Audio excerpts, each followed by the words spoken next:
2021. So let's see what this year will bring.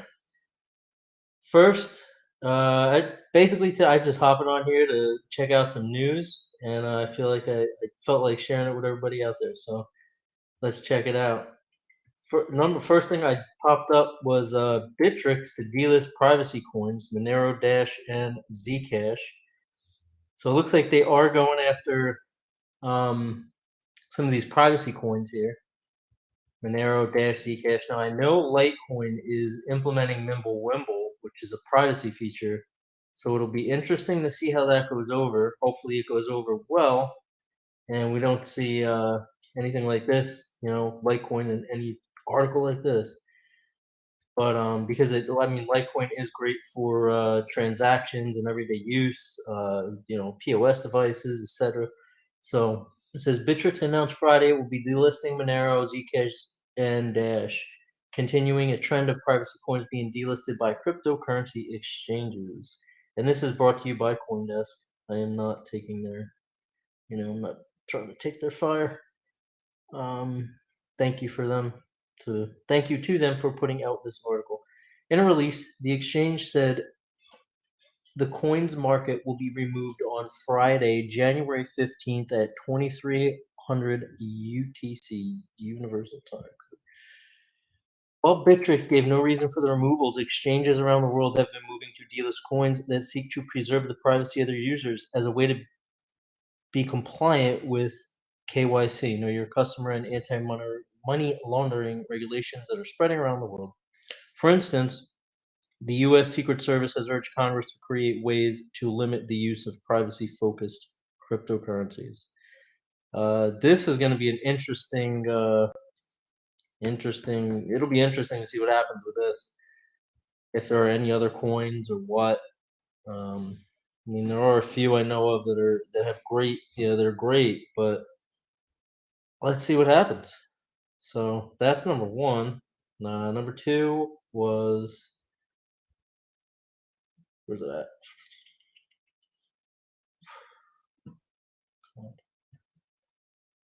Okay.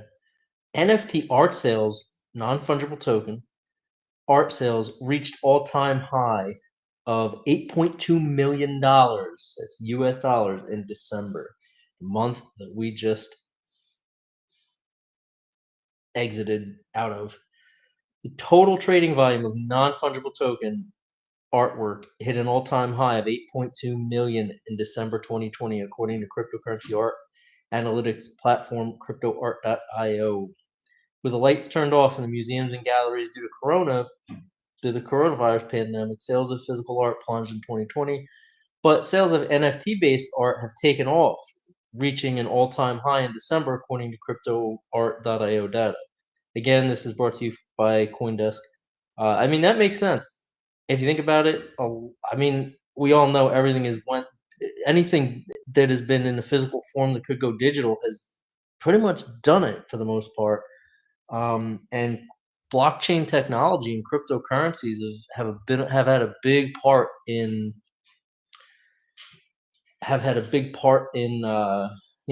pushing that forward and bringing it to fruition, if you will.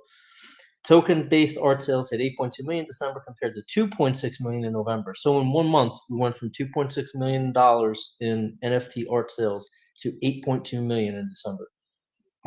It's pretty wild. The creator of CryptoArt.io, Richard Chen, told CoinDesk crypto natives are starting to understand the value NFTs bring to verifying authenticity of the original artwork. Furthermore, big-name digital artists like Beeple are discovering what NFTs are and how they open up a new business model for artists other than commissions.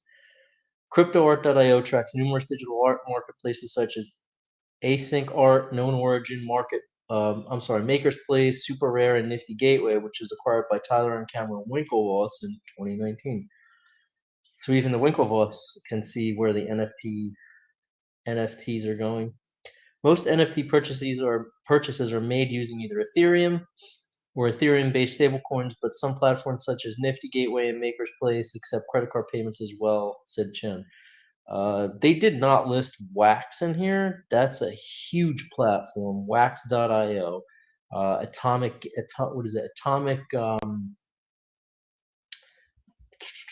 I'm drawing a blank here, and I use it constantly.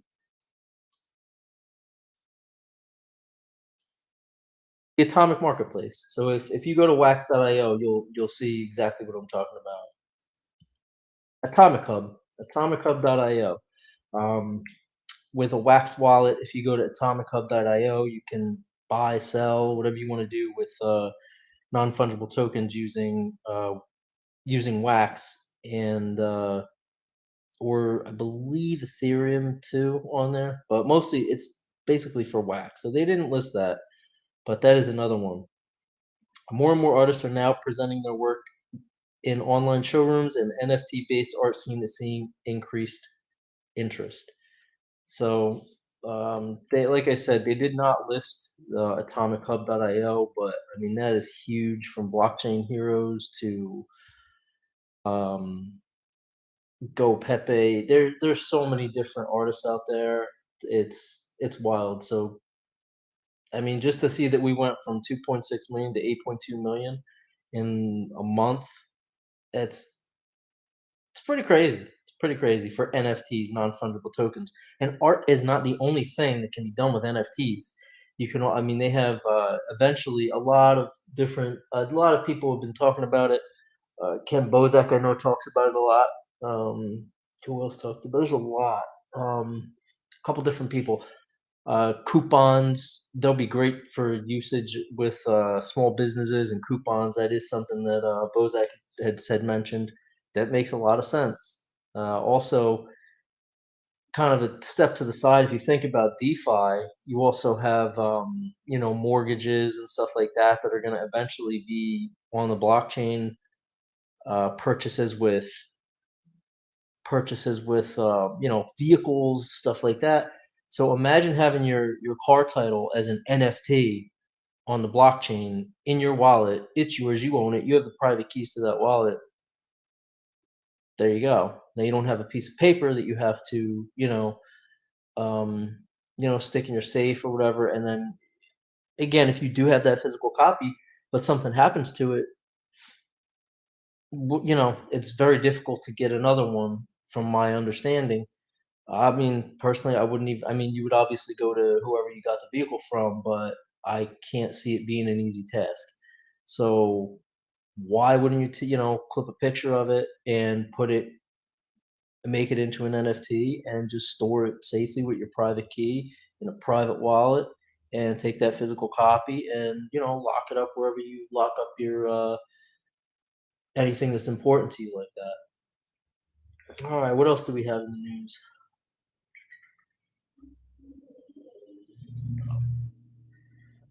So there was one article I wanted to go. Here we go. No,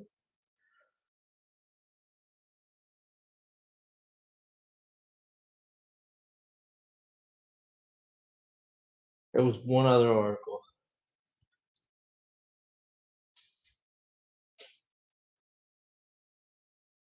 Russell Okung becomes first NFL player to be paid in Bitcoin. This is huge. It started with, if you think about it, it started with all these companies. You had Fold app. Big shout out to them.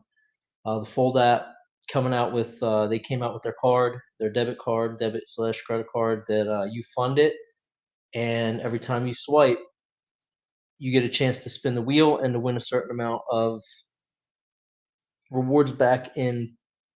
It's not rewards, it's Satoshis back.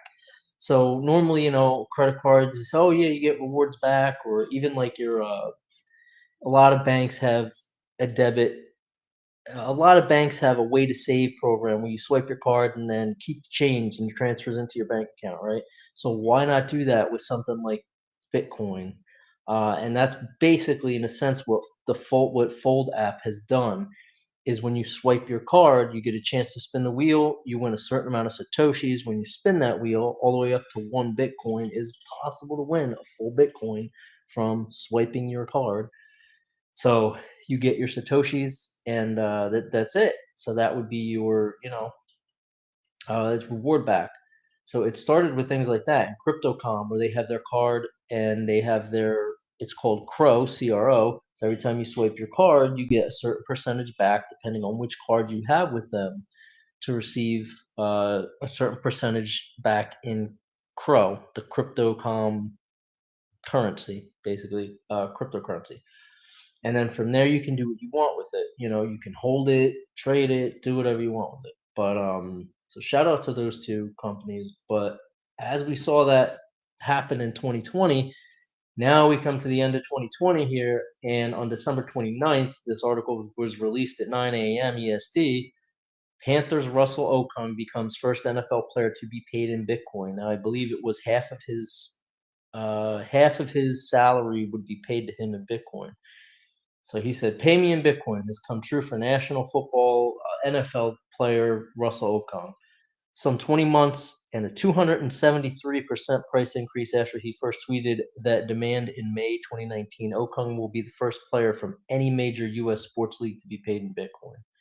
That's huge. That's a lot. So if you think about it, you know, and I believe this is going to start happening with different types of different people, different companies, or people are going to want this eventually.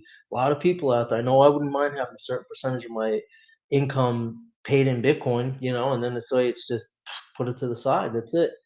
The arrangement comes by way of Zap, the Bitcoin startup founded by Jack Mallers. Zap's Strike product enables traditional paychecks to be converted into BTC. So, yeah, you can convert your paycheck into Bitcoin. And then it goes on to talk about how Strike works. If you're interested in this, I would definitely go ahead and just give that a Google. Google, or go to strike.zaphq.io. That is strike.zaphq.io, and check them out. But I mean, that's really interesting. So it is. I wonder what's going to happen in 2021. So I mean, the way things look, the way things are looking, everybody wants Bitcoin, and why? Because it has value. It's Bitcoin. There's only 21 million Bitcoin that'll ever be out there, and with more and more corporations and big. I don't want to say governments, but those who have a lot of monetary expenditures, I guess I could say, that are able to spend tons of money. They're buying it up, buying it up. So there's only 21 million that will ever exist. What else do we have here? Yeah, Bitcoin 29K for the first time, raising hodler hopes for 30K by New Year's. Well, it didn't quite happen yet, but market wrapped Bitcoin mirrors. I'm not going to get into the charts and everything, but if you're curious to see where it would go, or definitely go ahead and check out. Just Google whatever support is and a resistance on a trading chart, and that'll help you out a little bit. I mean, that's very basic, but it'll be very interesting to see. Let's see what we have in tech news. Explaining proof of stake. Major mining pools now support Taproot, Bitcoin's biggest upgrade in years. There was one one project that launched called Exceed Me. This launched on Uniswap yesterday, or the 30th, one of those two. But it launched, and it has to do with gaming. So basically, it is taking, and again, I'm not paid by them or anything. This was just something interesting that I saw. So I'm not showing it. I'm not saying buy it. It's not financial advice. Simply just saying this looks interesting. That's it. It is a gaming platform that you'll be able to casual gamers will be able to make money off, and not have to have a million subscribers to make money off. You'll be able to bet on different types of games. You'll be able to get paid with it, or get paid in XED, which is their currency, through just watching different types of gaming content on the platform. So it'll be interesting to see where this goes as well. But yeah, if you haven't already, go ahead over to cryptoquandary.net and subscribe. Get the every day there's a letter, the new blog is up, and it'll send it to you by email, so you'll get the updates every day, whatever articles put out or whatever news is out there. So go ahead over to cryptoquandary.net and type your email in, sign up. It's completely free, and like I said, it'll just kind of keep you up to date a little bit, especially if you're new to crypto. um, if you're new to crypto, go ahead over and put your email in there and subscribe. This way you get all the latest updates on what is going on. So, but I hope everybody has a wonderful 1st of January and an awesome new year. And let's bring in 2021 with a bang, and let's make it better than 2020.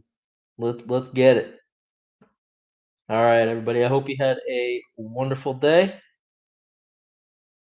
I'm out.